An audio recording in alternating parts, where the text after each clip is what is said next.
All right, John Slaughter. Welcome back to the Jay Burden Show. How you doing, man?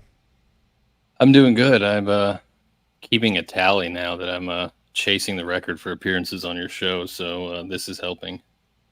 Yeah, it's funny. Honestly, I think part of the reason that Thomas has fallen in the rankings is that he's been on my show less because I've been making more appearances on Mind Phaser. I think I'm the I think I'm the guest of last resort, or if he needs an episode and someone drops out, I'm on speed dial. But yeah, I think you're probably pretty close to the top now. I was scrolling back through it. I think it's only been what, less than 10 episodes since your last appearance, but nonetheless, I'm glad to have you back on, man.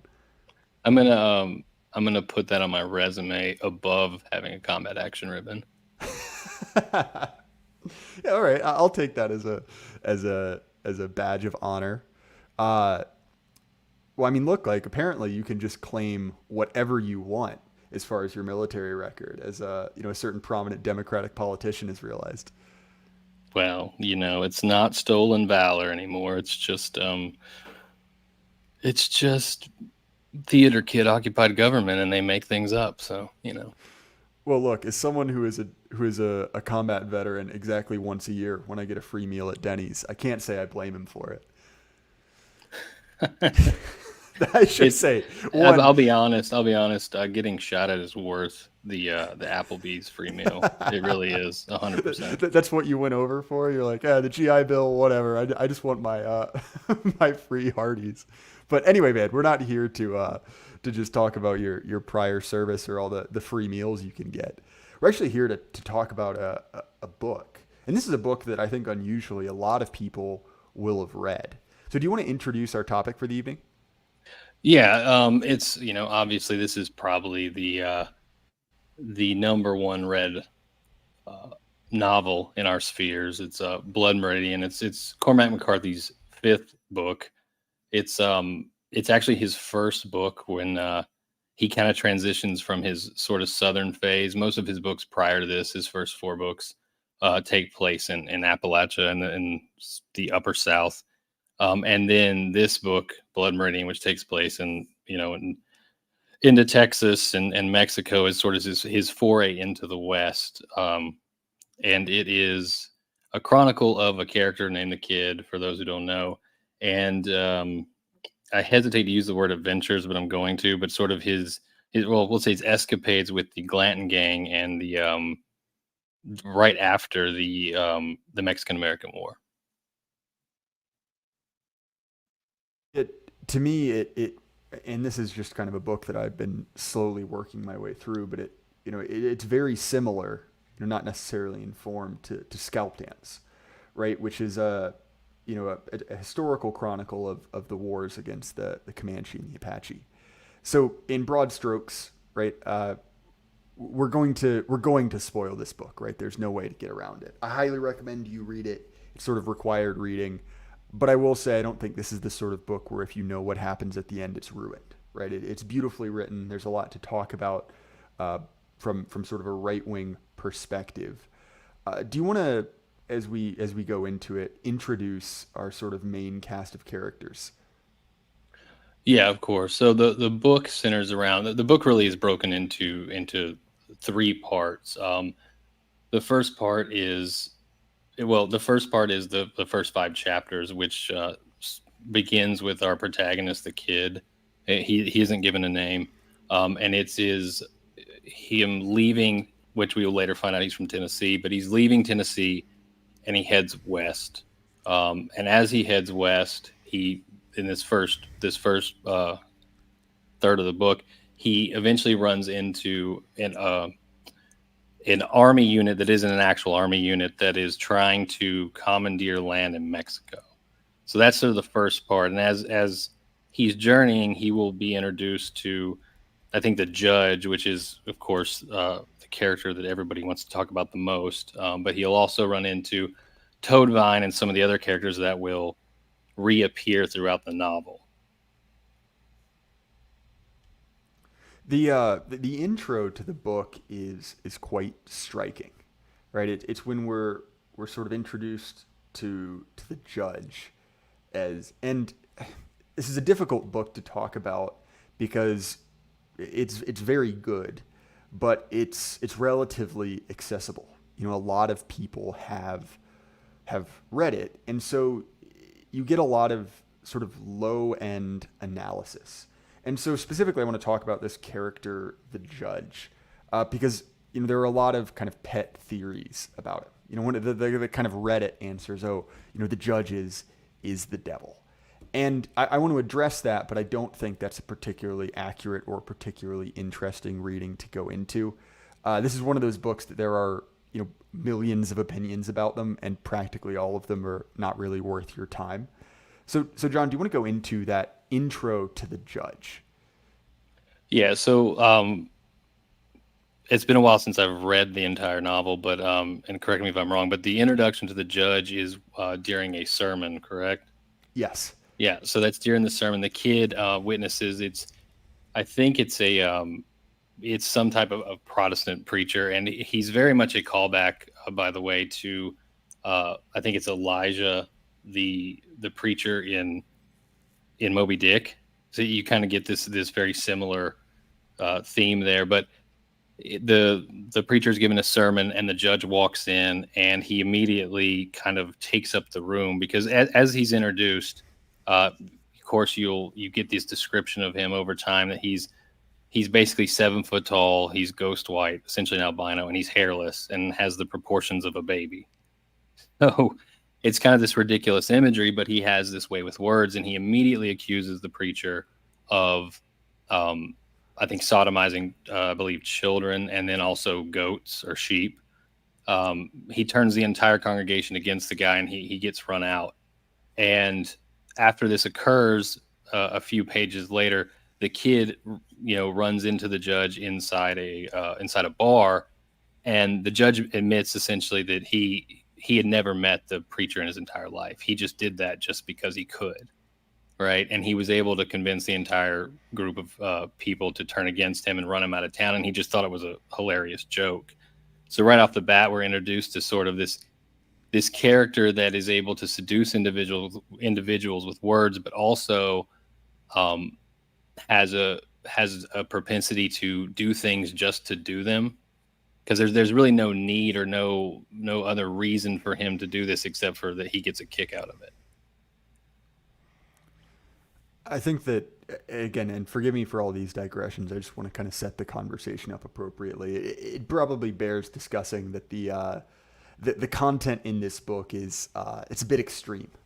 You know, there's this kind of constant, you know, background of just intense violence, and it's something that the characters really barely remark on. You know, even in that, you know, as that sermon is broken up, you know, as it descends into chaos, you know, people are shooting and stabbing each other.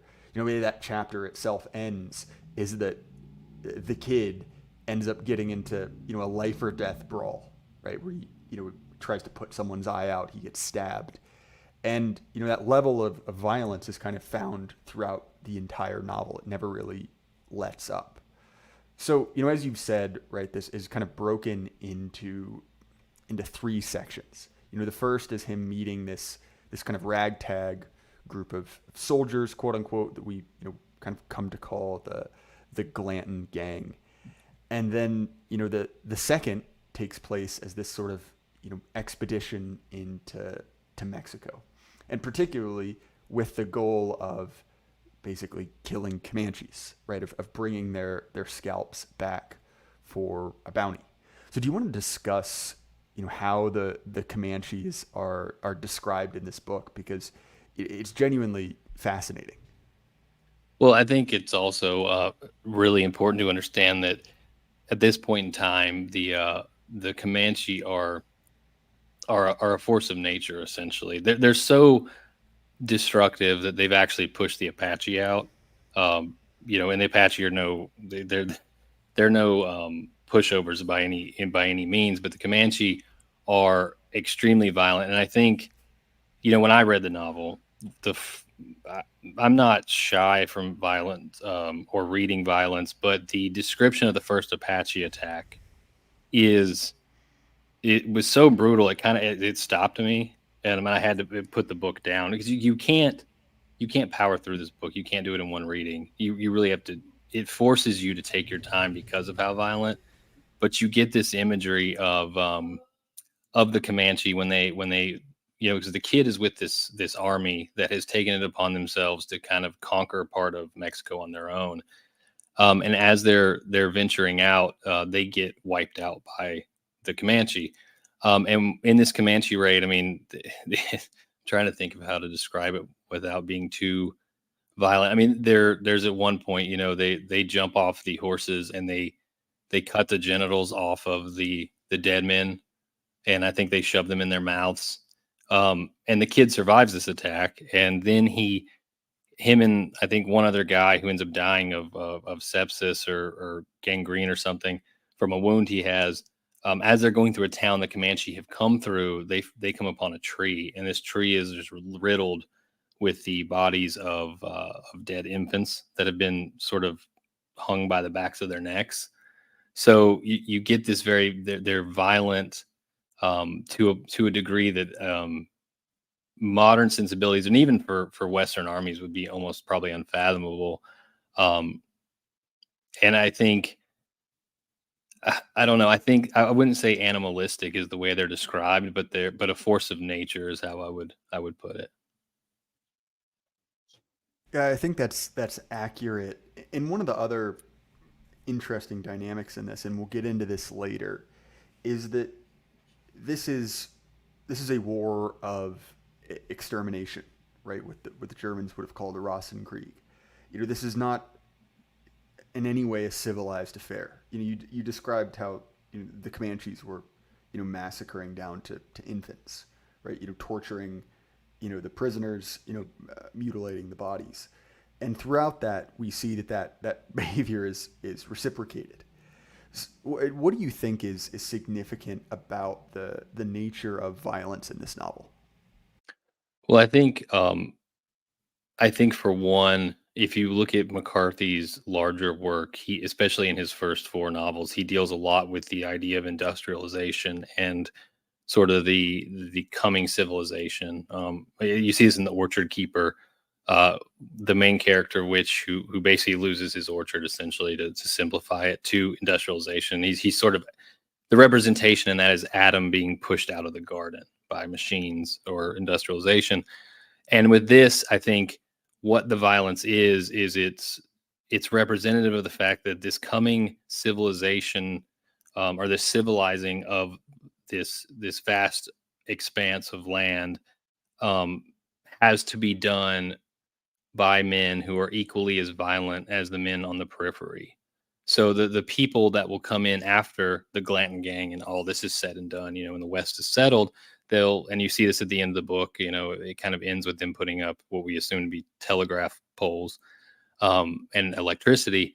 That this violence is used you have to have these violent men as a tool to beat back other violent men. And I think he's showing that the necessary nature of violence as a tool of this urbanization or this industrialization of the world and this taming of the land. Yeah, I think that it's an interesting idea, right? Because obviously, I think it's kind of a false reading to see McCarthy as glorifying these men.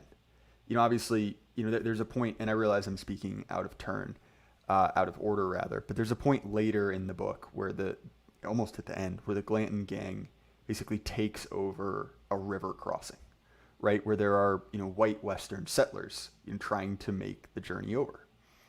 And, at first they basically just take it over like bandits, right? They run the, they run the crossing, right? They extort people for all they're worth, and it builds up and it builds up to the point where they're basically just murdering, raping, and stealing from them, right? They have descended to this level.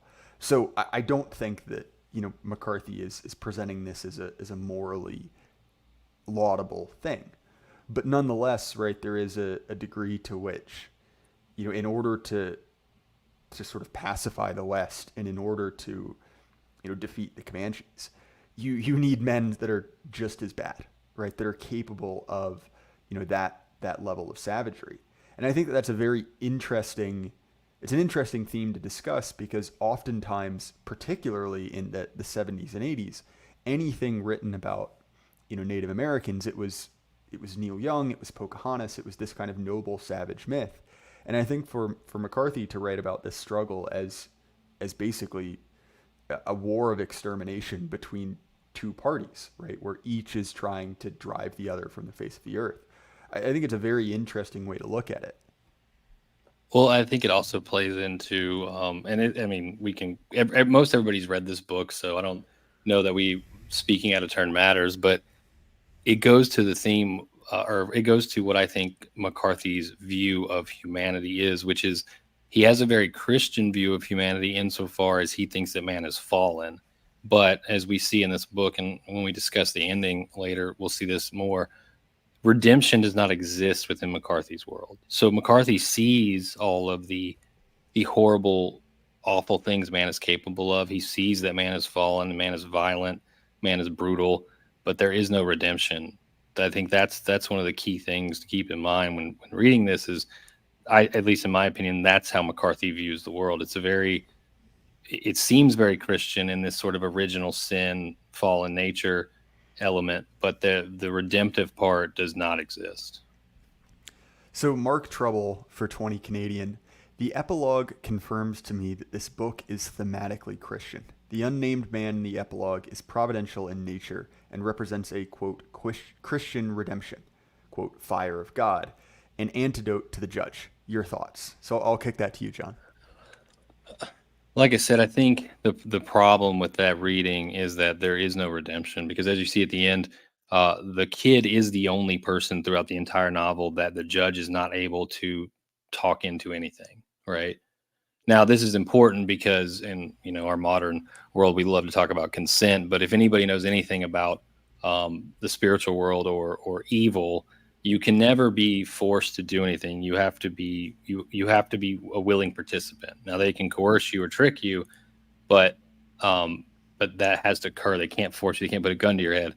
So in the novel, the kid, and there's this contrast where the judge will have these very long epilogues, very verbose, very good with his words, and the kid speaks very in almost like laconic phrases, right? He's very short, direct answers, and he's the only person throughout the novel that is able to basically fend off the judge and have the judge not talk him into anything. In fact, the last thing he says to the judge is, I think he says, "You ain't nothing," I believe is his last words.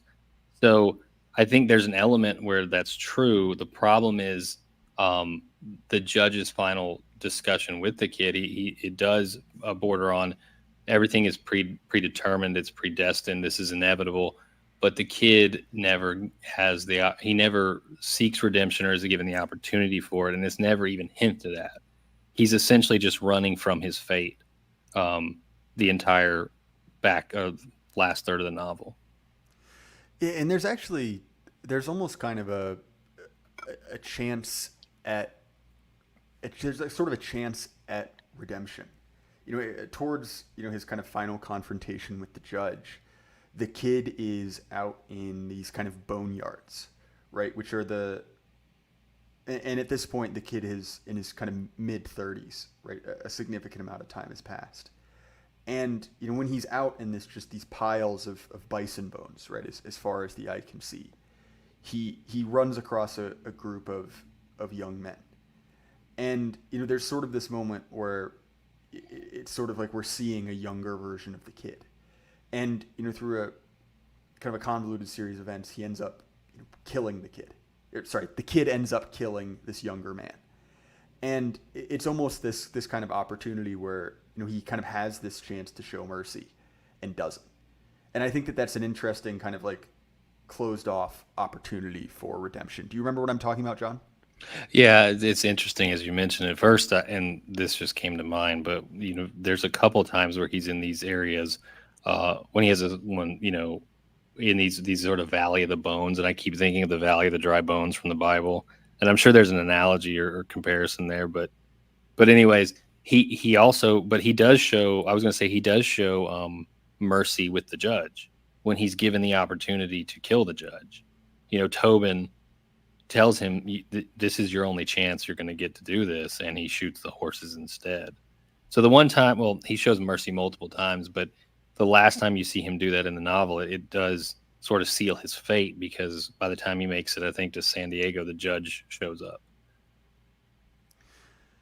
Yeah, it's interesting, right? How we see, and actually, this reminded me uh, quite a bit of the Odyssey, right? Because we have this sort of grand journey, and we've talked about the first kind of abortive action against the Comanche, where only the kid, and then I think Sproul is his name. Hmm. He ends up dying of sepsis, but only the kid survives. And throughout the novel, over and over again, we see this sort of slow winnowing away. So fewer and fewer people are left. And so at the very end, right, the only two people still there are the kid and the judge. And obviously, the judge, depending on your reading, either kills or rapes or mutilates the kid, right? He doesn't come out unscathed. So what do you think is the significance of that kind of winnowing or kind of like dropping away throughout the course of the novel? So I think to answer that question, I think you kind of have to go back to the chapter where I believe it's Tobin is telling how they originally meet the judge, right? Because I think there's a Faustian bargain element to this, and we can get into who the judge is or what he represents later. But when they first meet the judge, he's sitting on a rock. They're hiding in a cave because they've run out of gunpowder, and they're basically being chased by, I believe it's Comanche or Apache. I don't remember which one, but when they come out of the cave and the judge is sitting on a rock and he's completely stark naked, right? And sort of the imagery there is that he's born from the earth, which if you ever look into a lot of medieval Christianity, there's this idea that within certain geological structures, the spirits live, demons live, right? So you kind of get this connection of he's born from the earth, and he takes them on this journey to help them create gunpowder. And he tells them, in a long monologue, how to make gunpowder with saltpeter, et cetera, et cetera. And the one last ingredient they need is to get something from the volcano. I don't know if it's sulfur or what, but they get there and they're being pursued by these natives, and they climb up to the top and they get all the ingredients. And the judge has them start mixing it together, almost like a dough, and then he urinates on it, right? And he urinates on it and has them all mix it together, which is an interesting point for McCarthy because, and I can never pronounce the Aztec god's name, but in the Aztec creation myth, the main god, this is how he creates man. He takes earth and then he has the lesser gods make a circle around it. And he takes an obsidian blade and he slices their genitals open and they bleed into it and they turn it into humans. So there's this sort of creation myth imagery that McCarthy's drawing from, but I think that is the genesis of this Faustian bargain because from that point on they're sort of stuck with the judge, and as they continue to the judge saves them and they continue to commit more and more violence, they are slowly killed off one by one by one because you know the debt has to be paid. And in McCarthy's vision, sort of McCarthy's view of the world, with man being fallen, you kind of reap what you sow to a degree. And I think that's what you see there is over time, and then you see this with the final monologue from the judge where he's talking about it being inevitable. You've made this Faustian bargain with this whether he's Satan or he's the manifestation of human evil. Regardless, you've made this Faustian bargain with him. He's led you out of the desert, but you've continued to sell your soul to him piece by piece, and eventually that same violence is going to be paid back upon you.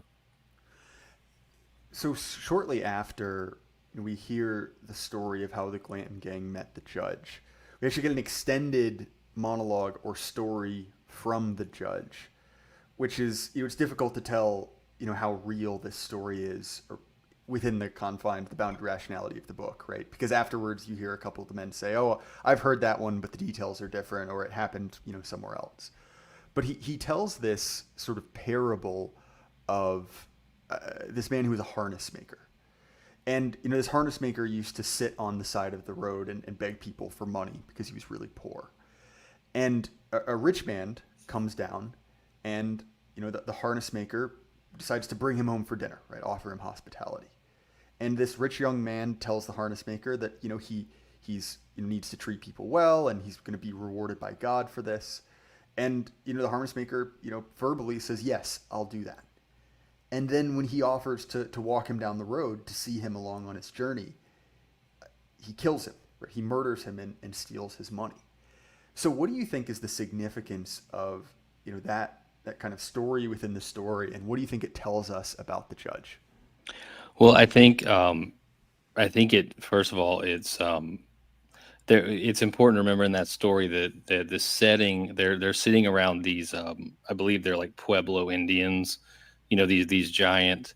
Um, if you think of the imagery of if you ever seen the Pueblo settlements in like New Mexico and stuff where they're carved into the side of mountains, so these large structures that are carved, right? And the judge that the story, it's a white man who pretends to be an Indian, to basically beg for money.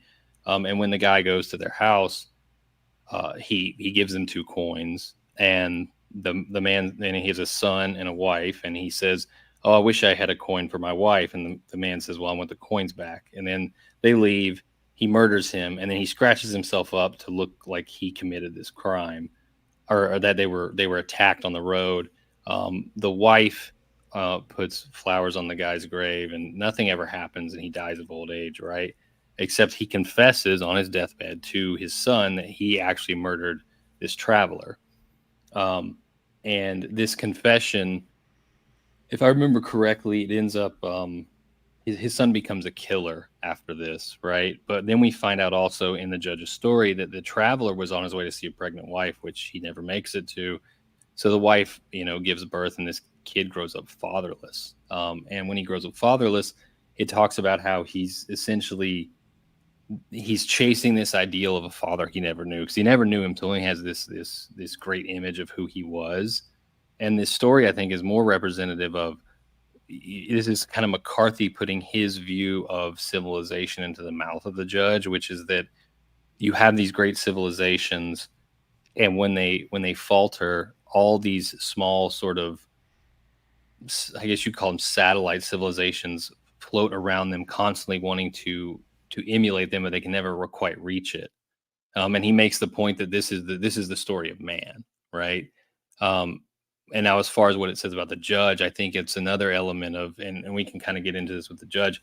It's another reason that I have a strong sense that he might actually be the devil. I think there's a deeper reading to that, and that's because it's another way of him kind of trying to manipulate everybody into seeing the world through this very, very dry, materialistic view. Well, and it's shortly after there's a scene at a mine, right, where they encounter a group of basically raid survivors, right, people who went to start a mining colony and they were attacked, and so they've kind of holed up in this mine. And there are two things that happen there that are of kind of note. One of them is that there's this interesting conversation where several of the miners and the men are talking about the age of the earth. And I wish I could remember exactly what the judge says, because basically what the judge says is he reiterates the sort of materialist argument for the age of the earth. Let me see, I can pull this up. The exact quote is something along the lines of God's voice is in the bones of the earth, right? Basically saying that the truth of creation is found in sort of material things. And I think that bolsters your argument. Just after this, and sorry, I didn't mean to jerk back into going through things Well, sequentially, but we're in well, I wanted to add to that. After he finishes saying that, he calls them fools. hmm. If you pay, I think he says uh, laughs at the fools. I believe he says, which I always took as him telling this story, and then they buy it, and then he's like, "You're an idiot."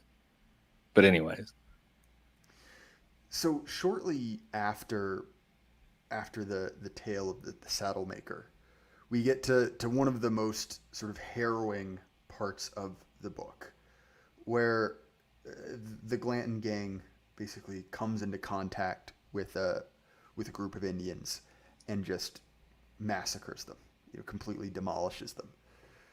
So, do you want to describe that scene within the broader context of the narrative? This is the one where they sneak up on them at night, right? Yes, yes.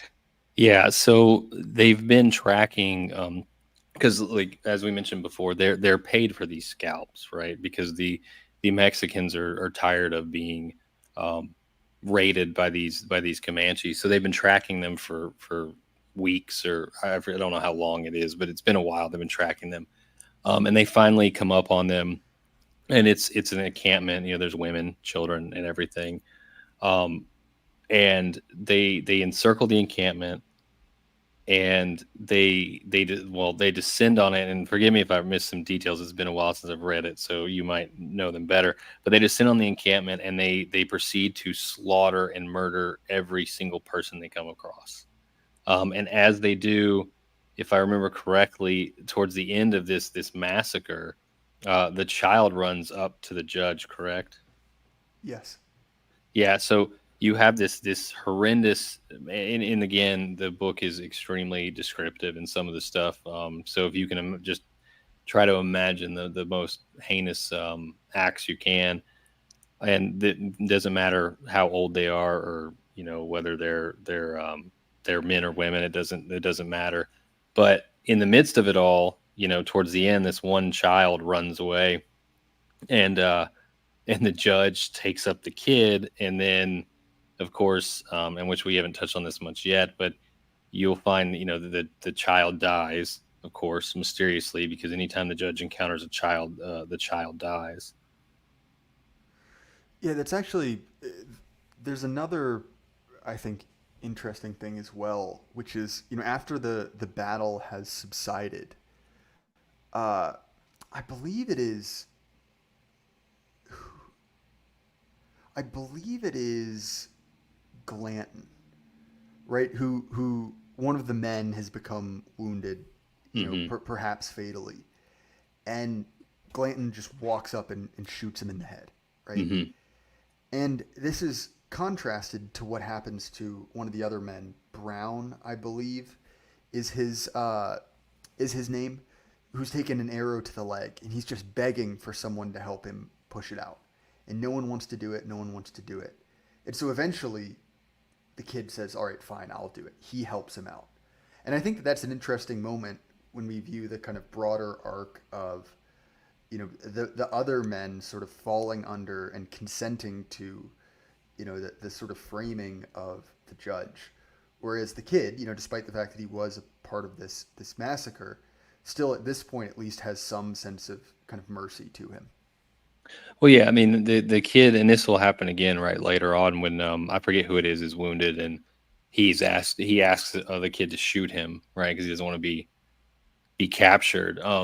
You see this throughout the novel, though. The kid, despite his willingness to participate in this, there's still a human element to him. There's still something that the judge isn't quite capable of snuffing out, which again is why I think towards the end of the novel, the judge the judge I think decides that because he can't manipulate him fully, he has to kill him. But the kid, this spark of humanity, and this willingness to help other people still exists within him, despite all of the horrible things that he's done.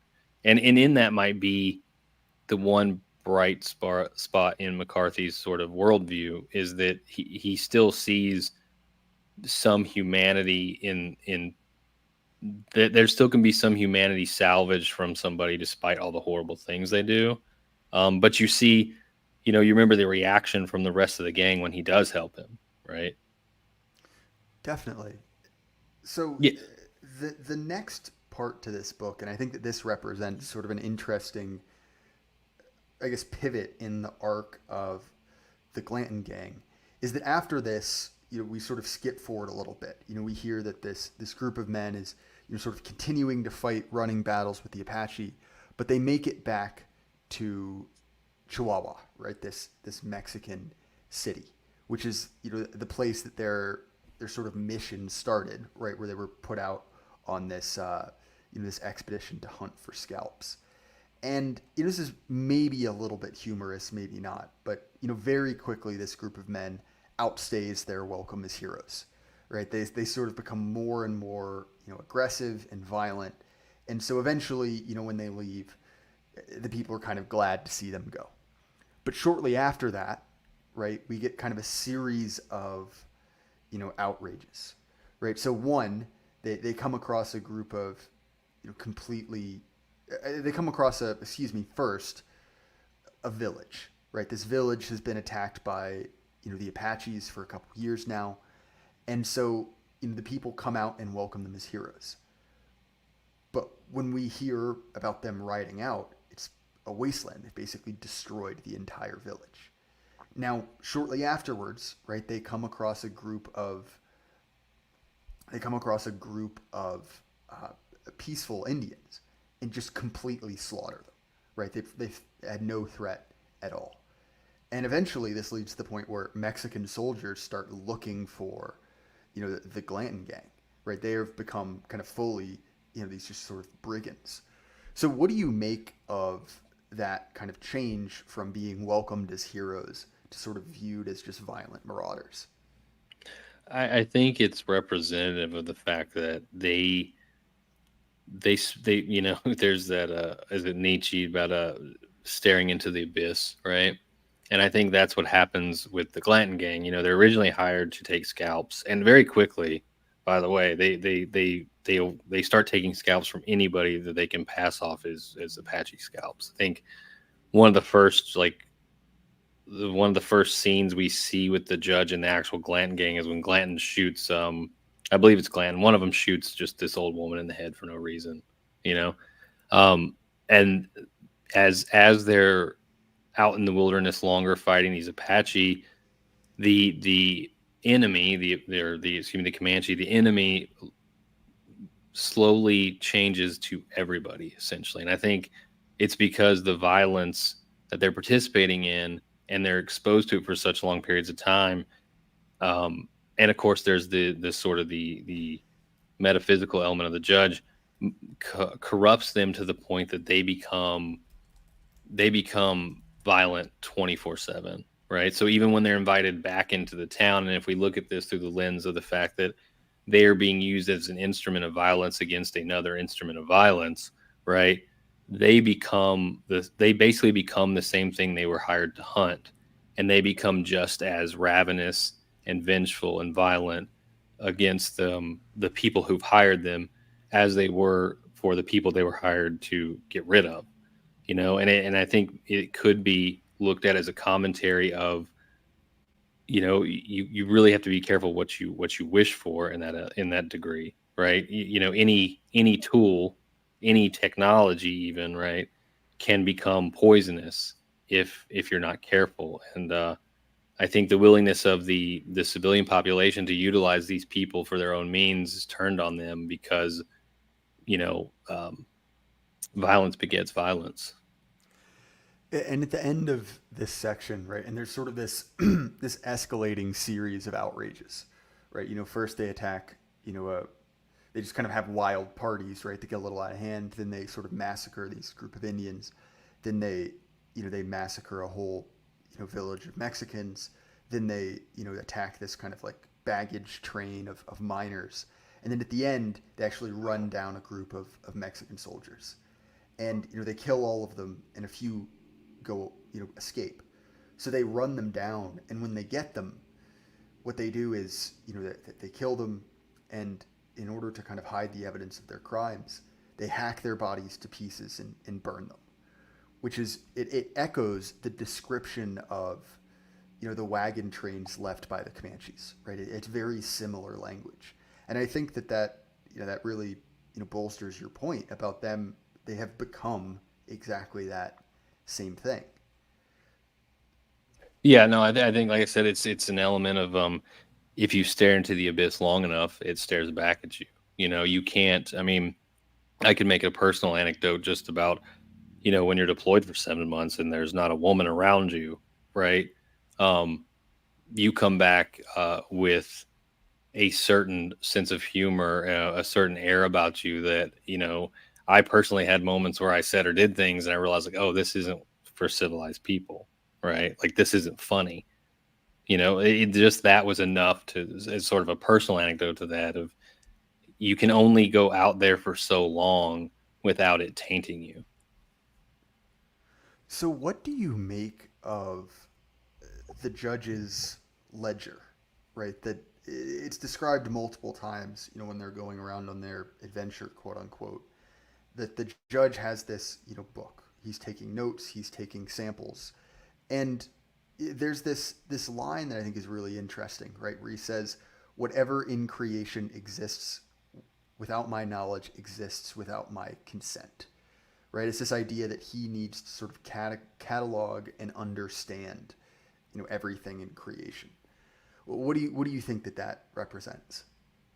I think it kind of goes back to the sort of the thesis that McCarthy is kind of dealing with, partly with industrialization as a sort of or scientific man as a form of evil, as a form of pride, which, again, if we want to look at a sort of biblical reading, pride is sort of the mother of all sin. And for the judge, I mean, he says it blatantly, nothing can exist without his knowledge, right? And then I think it's very symbolic that he will draw images of these things that he finds, and he destroys them immediately. He wants them wiped off because they can only exist to him. He has to possess everything.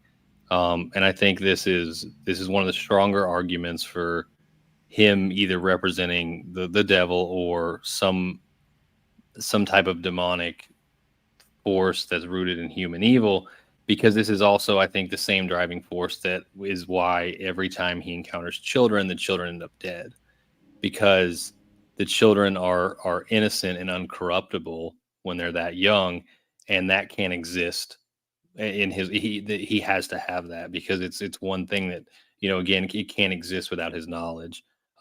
Pure innocence and good cannot exist to him either, so he has to snuff that out. And I think it's an element of pride, and also a commentary on sort of the materialistic view of the world, that everything has to be cataloged and controlled, and labeled. Yeah, I do think that's the correct reading. I think one of the other, and you mentioned it earlier, this uh, the scene where the Glantons meet the judge, right, where he sort of produces gunpowder, right, from all these kind of like basic elements, and there is a degree to which it is sort of scientific and alchemical, right, where he is sort of taking these raw elements, right, the sulfur from the volcano, saltpeter, guano, all of these things, and kind of combining them into this like scientific power that he can use to basically kind of like level this army of men. The kind of like violent power of sort of like empirical science. Do you see what I'm getting at there? Yeah, I think that's another element of this Faustian bargain, right? He's giving them knowledge, right? They're exchanging knowledge, with Satan or whomever, for their survival, and he's gonna get his due in the end. And I think that's exactly, one thing about McCarthy, that is really great, is that there are layers and layers of subtext and reading, and so I think within that, he makes this he creates this imagery of this Faustian bargain, but it also brings in this sort of scientific nature that again represents, the taming of the West, so to speak. And I think again this is a commentary on the Faustian bargain with technology, that maybe in his worldview the technology is just that. There's another scene shortly after this that is kind of a recurring one, right? And you mentioned it earlier, right? It's this idea of putting a man down, right? Putting someone out of his misery, because with the kid there's sort of this, he gets kind of closer and closer to it. eventually, right, the Mexican army sort of catches up to them. That there's this kind of skirmish where a lot of men are wounded, and one of the men, Shelby, is done. And so the kid is put in charge of killing him, right? And so they all ride off, and it's just the kid and Shelby sitting there. And Shelby's just telling him like, hey, you know what, get it over with, right? Put me out of my misery. But the kid doesn't do it, right? He wants to give him a chance at survival. So, what do you make of that scene? I think, to be honest, and as you were speaking, I was trying to recall.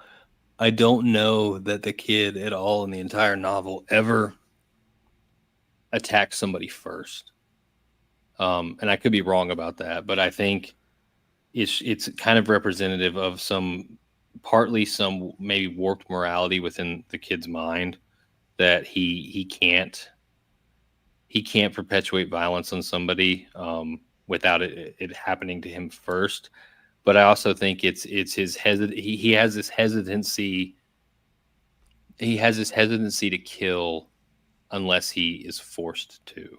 And I think we see this over and over again, because again, even when he has the judge in his sights and he has him dead to rights, he can't do it. He can't pull the trigger, right? He shoots the horses instead. And to be honest, I'm not fully sure what to make completely of it, because like I said, I want to say that it's a commentary on perhaps that the kid struggles to engage in violence unless he's kind of forced into it. But it's definitely a commentary or a representation of his of the humanity that he has left, or some moral code that he has that nobody else within the gang possesses. So we have another super chat from Mark. The judge claims the world is dead, merely stone. Blood is the mortar to move the stone. Contradicting this, the epilogue demonstrates actual, quote, fire in the rock which God has put there. Epilogue is very hopeful. Does that change your opinion, John? To be honest, no, and the reason for that is that if you pay attention to the end of the novel, the very last scene is the devil,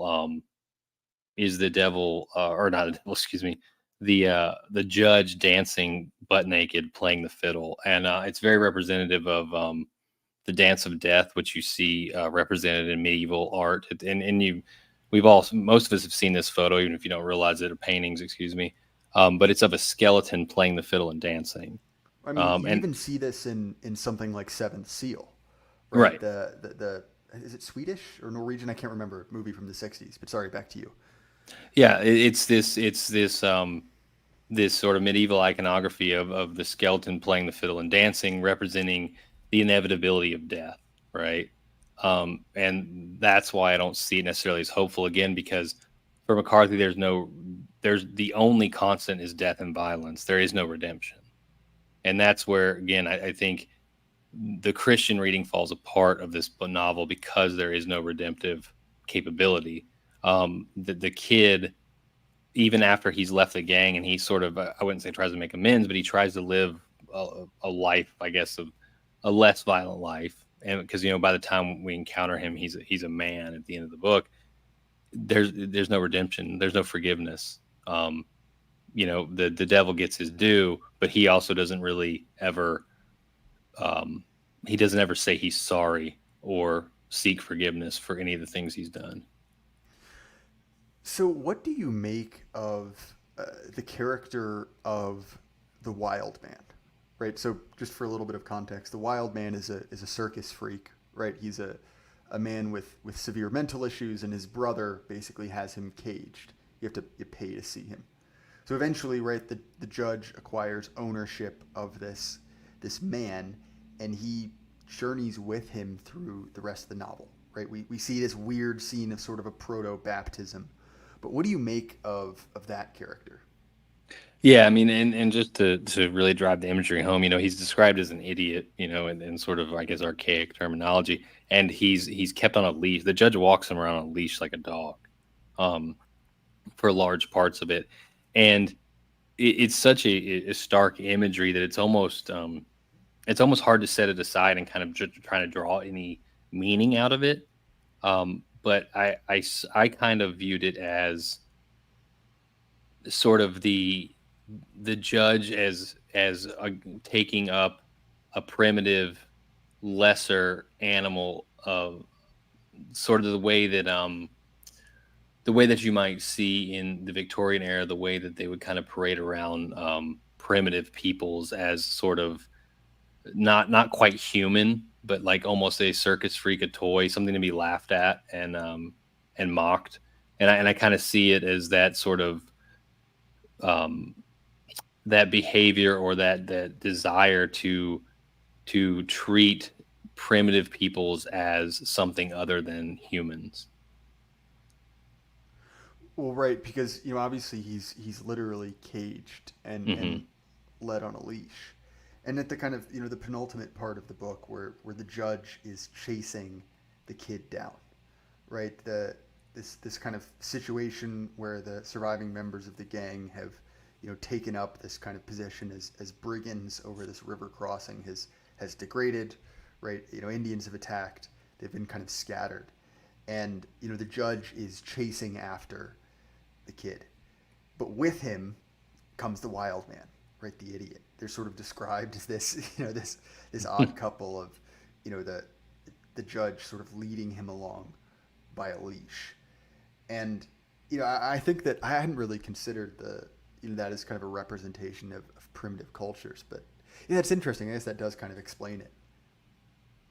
Yeah, I think it's also interesting too because in that scene that you're describing, you again see an element of where the kid is like impervious to the judge's ability to convince anybody of anything. Because he tries to buy the guns off the kid, and the kid's just like no, and he's even able to get Tobin to sell his hat to him, but he can't get the kid to sell the guns to save his life. All his words just fall, and maybe there's an element of maybe that's a commentary on the fact, I said earlier that the kid sort of speaks in these laconic phrases, right? He never has these long monologues. You never get these really deep philosophical diatribes or anything. He just speaks very directly, and maybe it's a commentary on the fact of his sort of brutishness almost insulates him from the more intellectual seduction that the judge offers everybody else.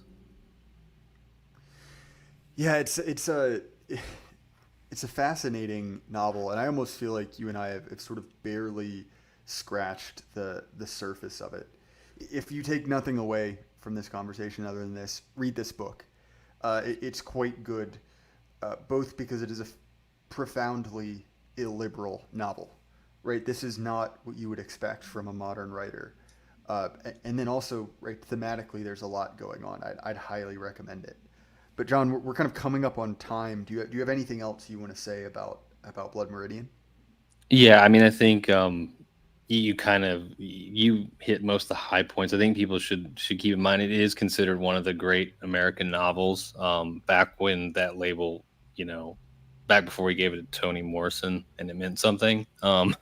But the fact that it's such a difficult read and it's so and you could say it's a deconstructionist western, maybe I don't know, but because it's been given that status despite its subject matter, I think should say a lot for it. And I think that if you've never read westerns or westerns aren't your thing, this is the first novel, if not maybe the only. Well, you might say some of McCarthy's other novels, but this is the first novel to elevate the western to the form of high art. So it's worth your time just for that alone. So John, if people want to find more of you and more of your work, what's the best way for them to do that? Yeah, you can find me on Twitter or X, whatever we're calling it now, at jslaughteresq. I also have a Substack, Texas John Slaughter at substack.com. I just posted a very long essay after I worked my way through Yaki's Imperium. So if you're interested in that, that just dropped a week ago. Well, I highly recommend John's Substack. I read very few, but his is one of them, and I that will be linked in the description as well as his X account. As far as my stuff, you can find me on Apple, Spotify, YouTube, anywhere you listen to podcasts. You can also check out Axios, the sponsor of the show. Wait, John, you're using Axios now, aren't you? I am, and he's actually a sponsor of my Substack. And I think I said this last time. I've been lifting weights for since I was at least like 17, and somehow he finds ways to make me sore. Not no homo. Yeah, JD is devilish. He comes up with things that I have never heard of, and at the end of it, I'm currently sitting here now, and my calves hurt like a motherfucker, and I don't even know how. But something JD made me do rather. So highly recommend it if you want to be sore all the time, or if you just want to get stronger. But again, guys, thank you so much for coming out. I know this is a different podcast than normal, but I thought it was important to talk about. And remember, keep your head up. The lie can't last forever. Good night.